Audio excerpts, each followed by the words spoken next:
Olá, pessoal. Eu sou a Ana Carolina, sou acadêmica do curso de Direito da Estácio, e essa discussão faz parte do nosso projeto de extensão da matéria de Direitos Humanos, que discorre sobre o papel das políticas de reparação étnico-racial na redução da violência policial contra a população negra. Hoje eu estou com dois convidados muito especiais, o educador Carlos Henrique e a acadêmica Natália Rodrigues, é acadêmica em licenciatura do curso de Ciências Sociais, ambos pesquisadores e convivência em sala de aula, que vão nos ajudar a aprofundar e trazer um pouco mais de luz para essa discussão. Eu vou passar para a Nath, que ela vai começar com a introdução ao tema. E se você quiser se apresentar um pouquinho, Nath, fica à disposição. Vou aproveitar e já compartilhar também o slide, tá bom?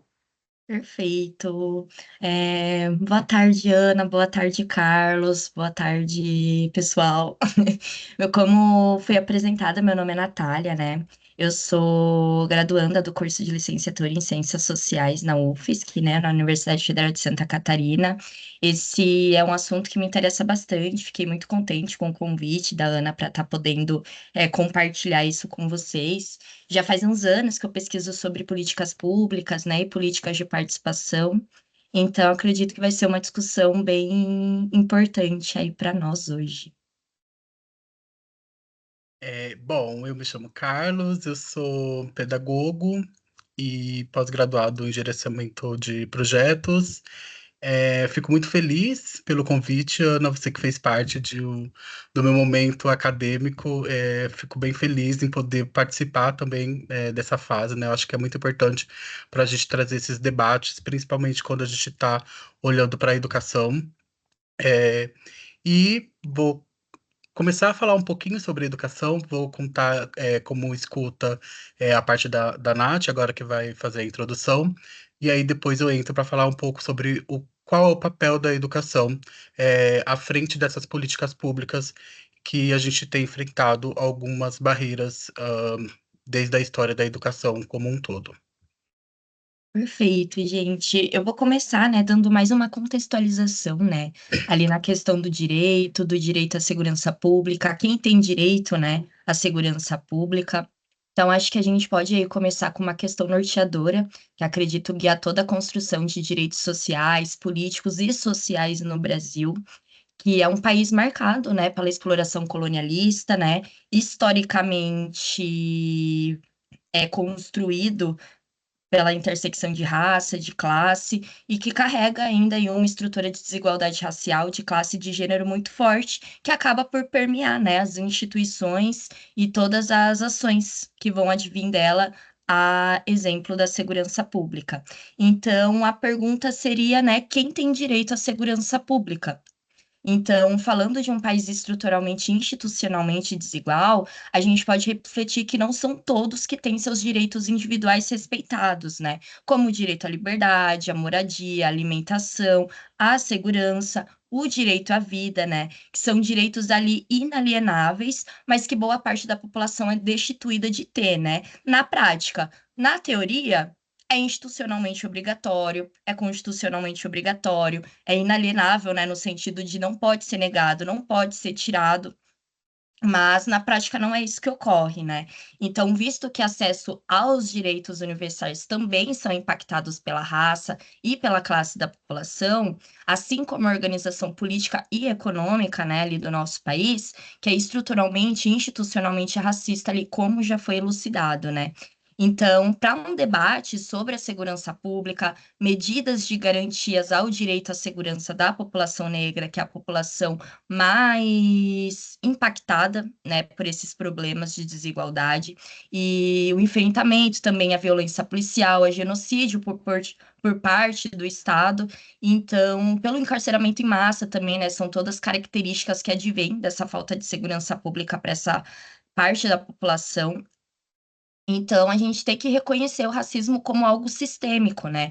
Não como apenas algo individual, como se fosse só uma ofensa, né? ou uma exclusão, ele é um dispositivo de controle, um dispositivo de poder, que abarca toda a sociedade, está espalhado ali por todas as esferas sociais. Então, ele deve ser reconhecido como uma série de violação aos direitos humanos, né? Então, a gente pode ver que são coisas que elas estão extremamente intrínsecas. O direito, as políticas públicas, o racismo, é, o racismo estrutural, né, ou institucional. Então, a persistência na sociedade brasileira do racismo contribui aí de maneira significativa para distorcer o sistema de segurança pública do país. Então, Almeida, né, ele conceitua ali o racismo institucional como meios desvantajosos de tratamento prevenientes de organizações públicas ou privadas, né? Então, os agentes ali, eles agem de forma discriminatórias e injustas, baseadas em preconceitos e estereótipos firmados pela sociedade. A exemplo da instituição policial, né? Porque a gente para refletir que dentro da sociedade moderna, né, dentro do Estado moderno republicano que a gente vive, a única instituição que tem o poder e tem, tipo, o poder legal, né, da força, o poder à repressão, o único é o Estado. Então, vai primeiramente advir dele, né, todas essas questões de desigualdade. Então, é exemplo da instituição policial, que deveria garantir a segurança dos cidadãos, mas não são todos os cidadãos que eles garantem a segurança, né? Muito pelo contrário, a instituição policial também é responsável por esse genocídio, por esse encarceramento, né? E por essa privação aos direitos inalienáveis da população negra, da população periférica, né? Da população favelada. Então, em tese, o sistema de segurança pública, ele serviria para todos de forma eficiente igual, né? Mas ali, né, todavia, na realidade, o sistema de segurança pública é um dos campos onde mais se concentra desigualdade e seletividade racial. E aí aqui eu vou pedir só para dar uma voltadinha no slide, por favor, Dani. Dani não, perdão, Ana. Eu trouxe alguns dados referente o próximo, por favor. Referente a algumas reportagens, assim, eu fiz mais um estudo ali rápido que eu só digitei, né, no Google, bem tranquila, sobre isso, né, violência policial, o genocídio da população negra, e veio um monte de matérias, assim, também atuais, que mostram o quanto a população negra, ela é mais impactada pela falta de segurança pública e pela falta das políticas de proteção também, né. Então, a gente tem aqui uma reportagem do G1 que diz que negros têm quase 4 vezes mais chances de serem mortos pela polícia do que brancos, mesmo que isso esteja dentro de um recorte de classe, né? Então, outra notícia também diz que quase 90% dos mortos por policiais em 2023 eram negros. Pode passar para próximo, por favor.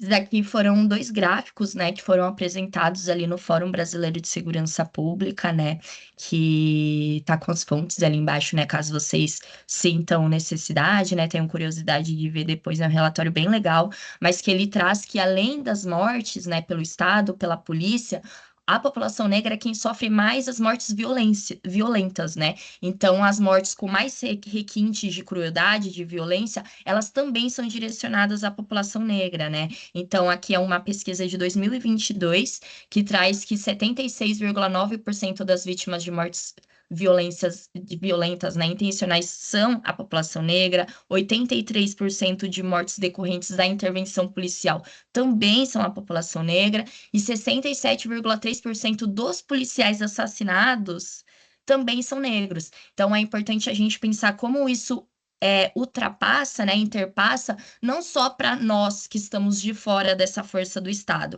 mas até para quem também é agente dele, né? Mesmo que eles estejam nesse papel, mesmo que eles estejam dentro dessa instituição, pelo fato, né, do racismo ser esse dispositivo abrangente, eles também acabam sofrendo, né, tendo o impacto dessa desigualdade social. E também o outro gráfico, aqui o gráfico 6, né, ele fala da porcentagem das pessoas negras no sistema prisional, que em 2022 estava em 68,2%, mas eu sei que hoje já aumentou ainda mais, né? Então, são dados que eu trouxe, né, para a gente conseguir visualizar de forma mais quantitativa essa diferença, né? e esse impacto.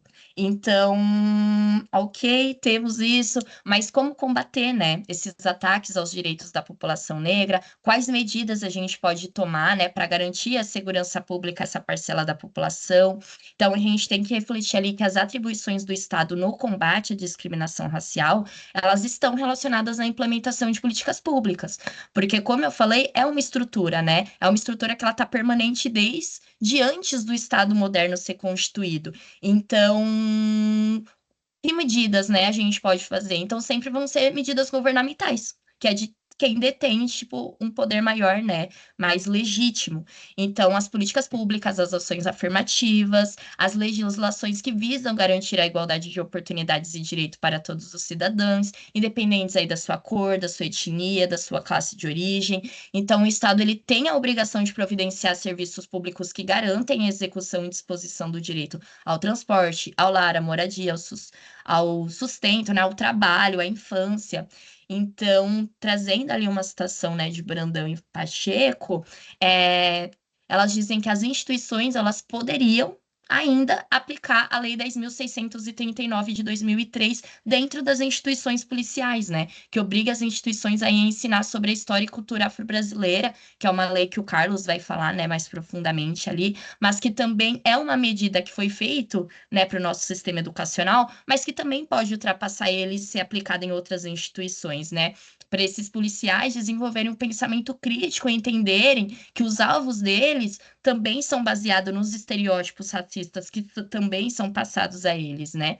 Então, ou ainda criar até políticas de transparência, né? Visando a obrigatoriedade do registro ali dos dados estatísticos oficiais referente à ação policial, porque a gente tem um alto número de casos que, na verdade, não são muito mais não relatados do que relatados. Então, quando existe uma ação policial, se tivesse os dados, se tivesse o relatório de como foi a abordagem, com quem foi a abordagem, isso ficaria mais claro, né? Para a gente discutir as políticas públicas e também uma forma de proteção à nossa população. Então, essas duas, né, seriam medidas aí de enfrentamento que a gente pode pensar contra a violência policial, né, e contra o racismo institucional. Perfeito, Nath. Muito legal, Ah, Nath. Acho que agora o muito bom. Carlos vai dar uma introdução também ali ao tema, né? Isso. Tô bem feliz, assim, poder dividir novamente esses debates. Faz já um tempo que a gente não conversa junto, né? Nossa amizade vem desde de muito tempo, mas fico bem feliz é, com seus estudos ainda presentes nessa temática. Ah, bom, eu acredito que para a gente começar a falar um pouco sobre educação, né, nesse quesito, nessa agenda que a gente está tratando hoje, é bem importante a gente pensar e ter um olhar mais cuidadoso para a história da educação, né, no nosso país, porque ela tem muitas marcas que são caracterizadas e elas ainda permanecem hoje em dia justamente por esses aspectos que a Nath traz com o racismo estrutural, com o racismo institucional que acaba sendo uma estrutura que, para que a gente possa enfrentar outras barreiras, a gente precisa primeiro puxar essa base de uma estrutura para que a gente dê outros passos. Então, por isso eu vou começar falando um pouco mais sobre a história da educação e algumas tendências pedagógicas que ultrapassam essas fases na educação. Outro ponto que me faz pensar e acho que é muito importante olhar um pouco para o passado da educação, é porque em uma entrevista da Rita Von Hutt, na TV Cultura, quando ela é questionada se ela acredita que a educação é uma ferramenta social transformadora, ela questiona qual tipo de educação, né, que a gente está falando, porque, enfim, a gente tem diversos momentos na história da educação que a gente dá passos para frente, mas ao mesmo tempo a gente dá passos para trás. Então, ela traz ali, ainda nessa entrevista, ela se baseia em uma obra do Paulo Freire, que é a Educação como Prática da Liberdade, onde ele afirma que a educação, de fato, ela não muda o mundo, mas sim pessoas educadas são capazes de educar o mundo. Então, é, hoje, será que a gente está sendo transformado pela educação ou a gente transforma a educação e a partir desse movimento que a gente consegue construir essas estruturas que ainda permanecem nos dias atuais, né? A primeira fase da educação no Brasil, então, ela já é marcada por muita desigualdade, desvalorização de culturas dos povos indígenas, né, com a educação dos jesuítas. Então, ela já começa numa estrutura ali colocando uma hierarquia de classes não, perdão, de etnias, onde pessoas brancas vão colonizar, vão inviabilizar todos os tipos de costumes e de crenças, culturas desse povo. E aí, nesse período, existem vários momentos importantes na educação, nesse período, mas se a gente for falar cada um desses marcos, a gente vai pelo menos precisar de umas 2 horas para falar delas, mas eu vou passar as referências para Ana depois, para caso alguém tenha interesse de falar um pouco sobre, pensar um pouco sobre a história da educação, visitar esses materiais de apoio que eu visitei para falar aqui com vocês um pouco.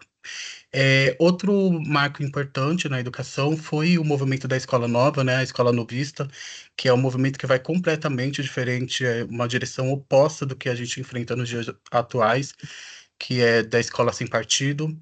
Apesar de não ser correlacionada nas questões partidárias, vale ressaltar que o período político ele conta muito para o nosso pensamento crítico ou não crítico, é, na educação. Então, na educação, na escola nova, essa tendência ela tem um viés de pensamento crítico, onde o professor ele passa a ter um papel de agente mais passivo e o estudante ele tem um papel um pouco mais ativo. Então, ele que constrói seus pensamentos, ele que faz ali as suas percepções, a partir das suas vivências. E aí eu vou já deixar aqui é, pontuado que eu vou partir da, das minhas experiências nessa tendência de educação. Eu acredito que a educação, ela sim pode ser um dos pilares transformadores, mas não a única, é, principalmente agora que a gente está contando com o papel do policiamento, né? Então, a segurança é outro pilar que conta para ser transformadora. Aí depois a gente vem para era Vargas, né, que é na ditadura, então que toma um rumo bem diferente assim da escola novista. Nesse período, todas as concepções que eram construídas sobre educação de um pensamento mais progressista, ela dá um passo para trás. Eu falo um passo para trás porque eu acredito muito mais em uma educação progressista. Ela dá um passo para trás e ela vem para uma educação de uma tendência liberal, que é uma educação mais tradicional, é uma educação mais sistematizada, é uma educação com um currículo muito mais fechado. Então, quando não se dá oportunidade para que o aluno ele tenha o seu próprio pensamento ou direito de pensar, é, a gente acaba ocultando, né, o pensamento crítico dele. Então, ele não desenvolve ali uma maneira de poder expressar quais são o que ele acredita e o que ele não acredita. E aí, na Era Vargas, a gente tem muita criação de escolas militares, então essa educação, ela toma muita força. Nesse período onde, enfim, educadores que acreditavam numa educação progressista, eles são repreendidos, eles têm bastante dificuldade de exercer, né, esse papel de uma educação mais progressista. E aí a próxima, por fim, é uma educação dos dias atuais, né? Agora, depois do século XIX até os dias atuais, a gente conta com uma educação que ela tenta combinar essas duas educações, que é de uma educação com escolas mais tecnicistas e de concepções da escola nova. Hoje a gente conta com muito mais instituições de ensino técnico do que universidades, então tem essa combinação de um currículo mais estruturado, mas que ainda assim temos a presença de universidades. Por exemplo, na Primeira República, né, no movimento da Escola Novista, é onde a gente tem a primeira universidade, né, do Rio de Janeiro, a UFRJ, depois temos também a, a UFMG, e passando ali para a ditadura militar é quando a gente começa a ter a criação de muito mais escolas tecnicistas, que visa mais uma educação onde é universidade para uma classe e escolas técnicas para outras, né? Então, e a gente sabe muito bem quais são para onde vão as pessoas brancas e para onde vão as pessoas pretas. E aí, por isso que a gente conta com sistemas, com políticas educacionais que possam garantir que essas pessoas, elas vão contra essa manada, né, esse pensamento. Então, por isso que é uma reforma democrática para juntar essas duas fases da educação. Bom, dito isso, eu trago aqui três pilares, que é de responsabilidade social. É no outro ainda, amiga. De responsabilidade social, é, que nem a Nath disse, né? Obviamente, o governo e as políticas governamentais, elas têm esse poder e esse papel. Mas se a gente tem também um pensamento crítico, se a gente tem uma educação onde ah, a gente consegue debater sobre assuntos tão importantes como esse, a gente também acaba criando uma responsabilidade social, né? A partir das nossas necessidades que a gente consegue escolher, por exemplo, hum, o presidente, enfim, vários líderes, né, do governo, mas se a gente não consegue compreender que é muito importante a gente garantir esse direito, a gente não consegue ter políticas que façam a integração dessas políticas, né, dessas necessidades sociais. E aí não basta a gente ter apenas uma integração de políticas públicas, a gente precisa de qualidade e inclusão. Acho que não é suficiente a gente pensar que essas pessoas precisam apenas ser inclusas no sistema educacional, elas precisam de qualidade, elas precisam de eh, como que fala? Bolsa permanência. Elas precisam de permanência, de garantia de permanência nesse lugar, né?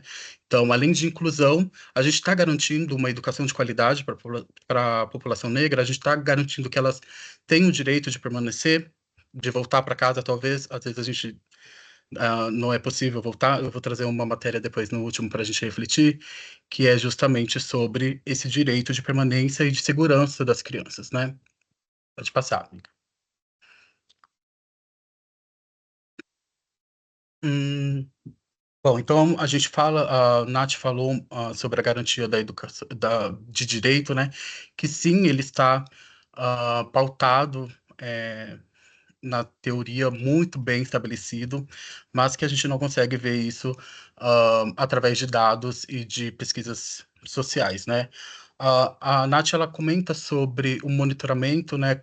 Uma das reformas ou políticas públicas que poderia ser inclusas no para o policiamento, né? E eu trago aqui também o monitoramento e avaliação contínua, que é, assim como a gente tem na educação, é uma medida preventiva a essa população negra também dentro da polícia. Acredito que não, mesmo eles estando nesse papel junto que faz esse recorte de raça, eles acabam sofrendo não igual, mas pelo mesmo motivo do que as pessoas pretas sofrem nas ruas. É, então, os programas de apoio, eu pesquisei um pouco sobre programas de apoio que garantem o direito de educação na educação infantil. Eu vou falar um pouco mais sobre a educação infantil, porque na pedagogia é, é a fase da educação que a gente mais fala. E a gente hoje, por exemplo, não tem uma política pública que garante que essas crianças pretas estejam nas escolas. Hoje a gente tem ah, o sistema de cotas, que ela só vai aparecer na universidade. Talvez a falta de entendimento dessas pessoas que não entendem o porquê da importância de políticas educacionais como o sistema de cotas, talvez é porque a gente não fala dela antes, né? A gente só vai falar ela na universidade, mas a gente sabe que a defasagem ela começa desde o ensino, desde a educação infantil. E aí ela passa pela educação fundamental, ela passa pela educação fundamental 2, passa pelo ensino médio, e aí na educação superior que a gente vai falar sobre o sistema de cotas, né? Que é uma pauta tão importante. Então, ali fiz só um momentinho para a gente pensar que é muito importante a gente ter uma consciência crítica da importância, né? Pensar na história do Brasil como um todo. É, a história da cultura afro-brasileira já está nos currículos da educação, mas, por exemplo, ela não é uma educação, ela não é um conteúdo obrigatório na primeira fase da educação. Então, a gente só vai começar a falar desse currículo no ensino médio. Ele é obrigatório no ensino médio, mas ele não é obrigatório no ensino fundamental 2, por exemplo.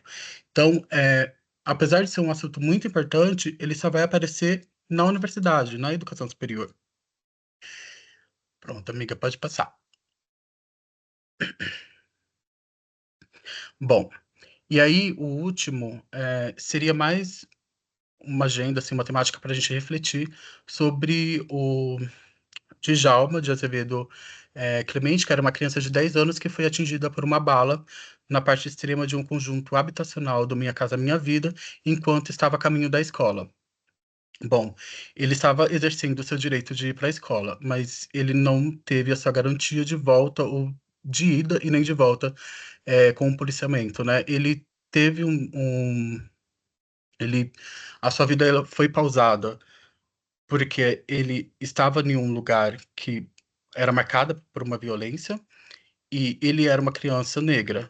E a gente entende que esse lugar tem muitas pessoas negras e poderia ser uma pessoa branca levando tiro? Poderia, mas não foi. E aí a gente tem que pensar que é essa pessoa que a gente tem que olhar. A gente não tem que olhar como se fosse, ai, poderia ser uma pessoa branca. Sim, poderia, mas não foi. E não são esses dados que são mostrados.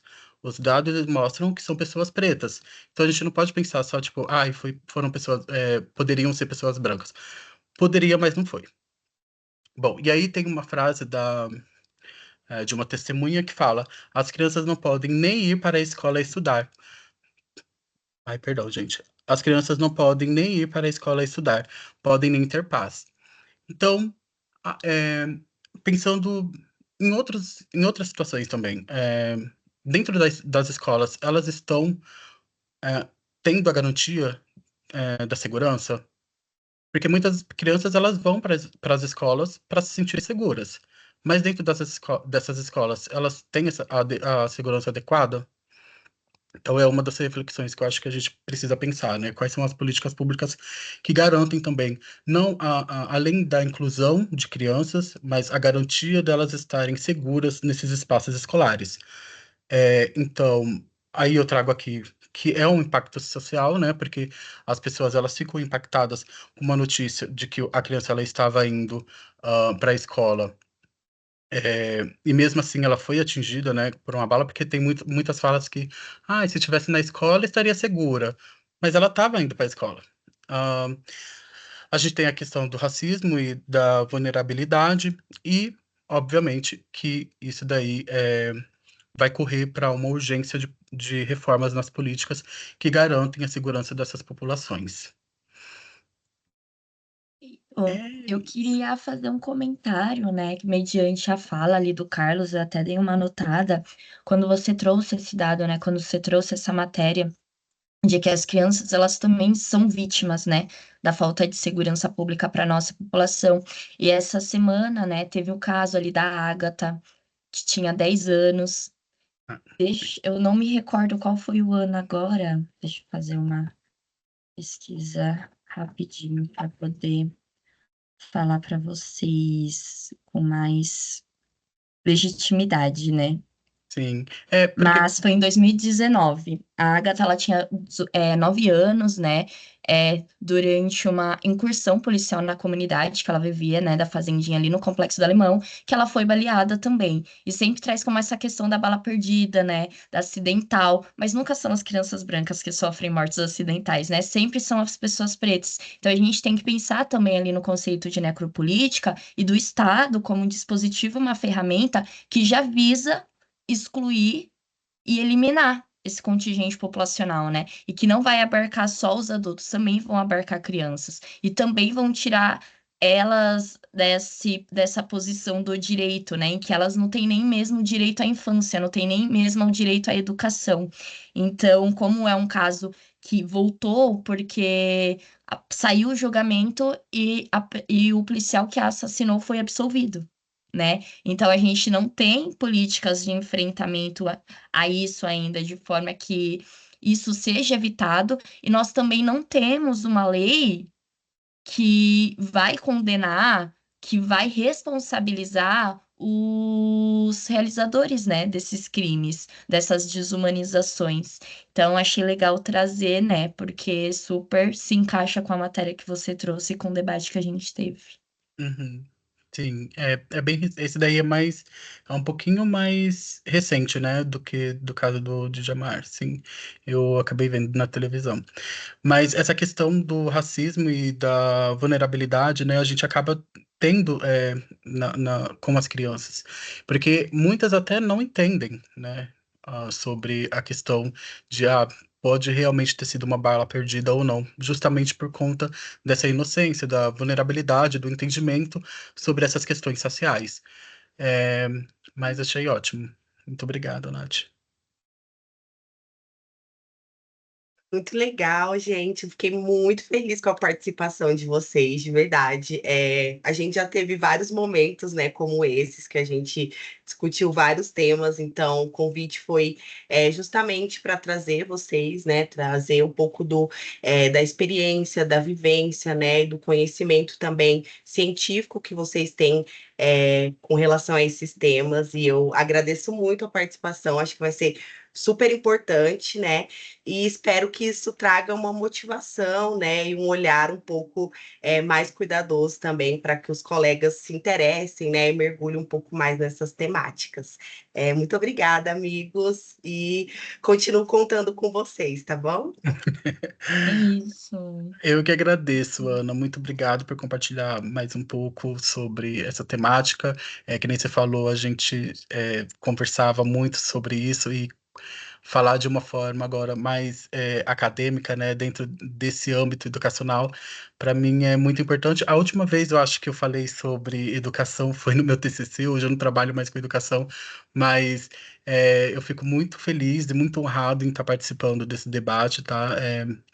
E eu agradeço demais o convite. Muito obrigado. Acho que foi Obrigado, super Nath. rico, né? Ainda mais pelo fato de a gente estar trazendo essa discussão para uma turma de direito, né? Operadores de direito.